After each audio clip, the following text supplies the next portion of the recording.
Hello, Internet. Welcome back to another edition of Eric's Corner with the word of the not so wise. Today, I'm going to touch a little bit on this whole Ukraine fiasco, and of course, Palestine popped off, and Israel's fighting Palestine. Major um, uh, military campaign going on between those two. I mean, Jesus Christ!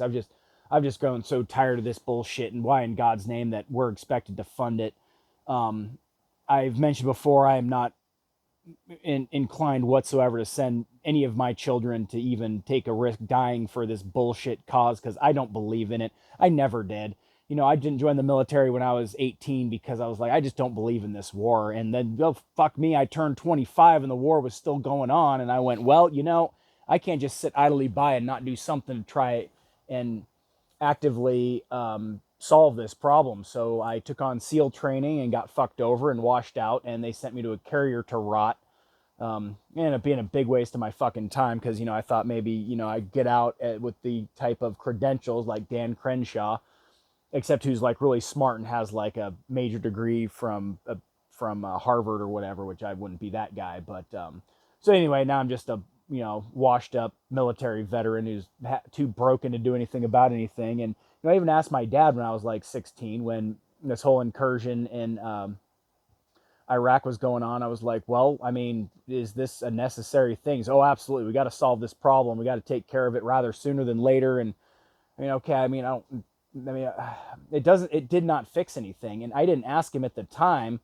Like, well, Dad, I'm 16 or maybe I was 17. I'm almost 18. Is it worth sending your only son to possibly die for? I mean, you need to ask yourself before we get involved in this shit, is it worth your children dying for? Because I would beg my sons to not have anything to do with the fucking military. And I'm at least fourth generation military, if not fifth. I mentioned before we're working on chasing family lineage, but both sides are woven deep with military activity. Um,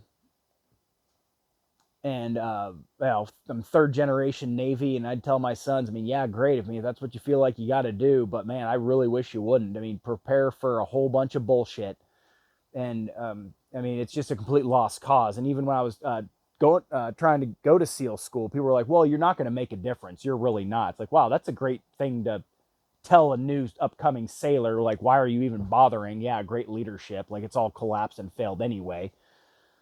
Um, yeah, I mean, just we should just have nothing to do with it. Stay out of it. Like Jesse Ventura was saying, I believe the invasion of the Crimea Peninsula. He's just stay out of it. It's got nothing to do with us. I mean, I get proxy wars and like, well, let's help these people solve their problem so the problem doesn't come to us.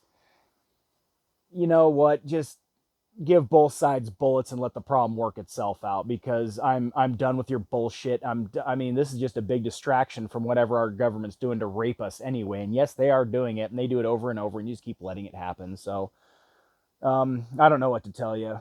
Um, I do know I could take my kids and family and we could go live in the woods. Yeah, Olivia's not going to be very happy about it, but I could run and hide from the woods and you would never find me. Very, very skilled and I grew up here in Alaska. I mean, cold weather survival. I mean, I could do it pretty easily without any tools. I could take a couple guns and a bug out bag and I mean, drug sniffing dogs. I mean, you will not find me. I have ways of getting around drug sniffing dogs.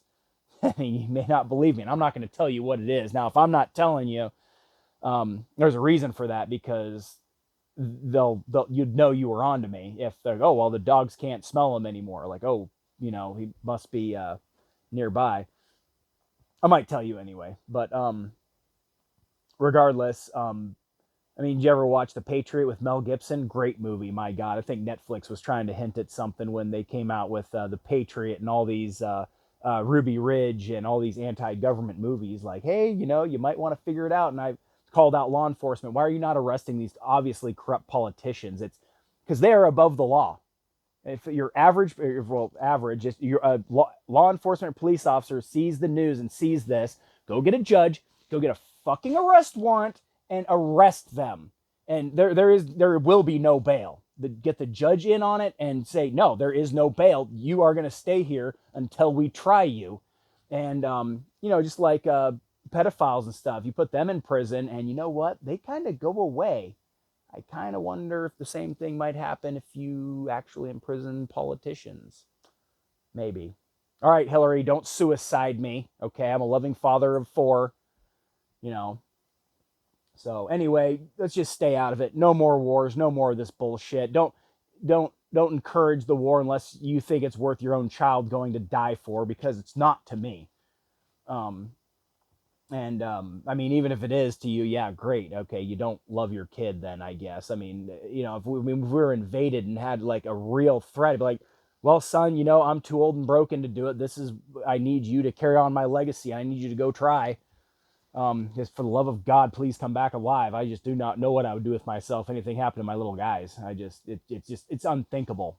You can tell before you have kids, it's unimaginable, but then it goes to being unthinkable. Like you start thinking about how you'd react if something happened to one of your little ones, and oh my God, it's haunting. The nightmares, the things that you see potentially hurting your children. I don't even like the kids being in the kitchen when the wife's cooking, because I'm worried about something spilling onto them. And I mean, I've seen some very bad things. I've been in a lot of dangerous lines of work. I mean, why do you think in the beginning of my goddamn broadcast, I say a word to the not so wise? Because I've been around. I've been to every fucking major city, lived in 30 of them, been to almost every state, been halfway around the world, spent time in the military.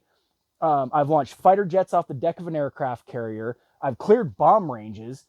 I've hauled pots in the Bering Sea, grew up commercial fishing here in Alaska, worked on a drilling rig, some of the arguably most dangerous jobs, fallen trees, being a lumberjack, one of the most dangerous jobs. And I've seen some bad shit happen. I watched a kid run himself over with a forklift. I thought he was going to die. Like, I left work after we got him sent off to the hospital. I said, I'm going home. Went to parents' house, drank a couple beers, and decompressed. And I had to call his dad, like, who I work for, like, hey, your son just fucked himself up. Get over here right now. So you need to think about that. And I don't think you do. I know you don't.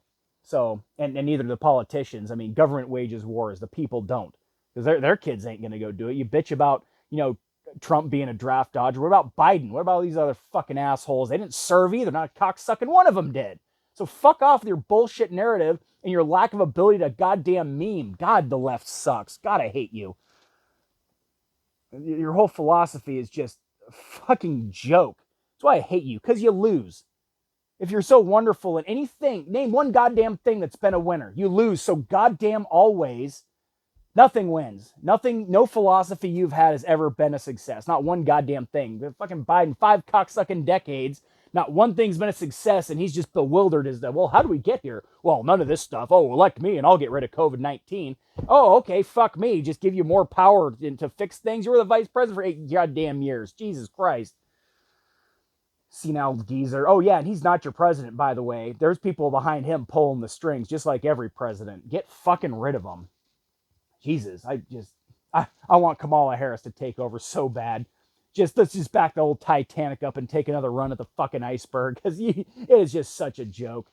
You are just such a joke. And I've covered the border wall. I've actually covered these in other videos, which is kind of cool, because I've gone to say, like, well, I'll get to that in another video, to saying, hey, I covered that in another video, which is kind of cool to me. So anyway, that's my tirade and tangent on this war. No more. Pull out. I don't know what to tell you. I mean, my heart's out to the Ukrainian people, but fuck me, man. I can't. I've got to take care of ourselves here. We borrow money from China and give it to them. We borrow money from China, give it back to China in foreign aid. Yeah, that makes fucking sense. I don't borrow money from my neighbor to donate it to my buddy. I mean, if I can't help you, I can't help you, man. I don't know what to tell you. Why is our whole world's goddamn problems our problem?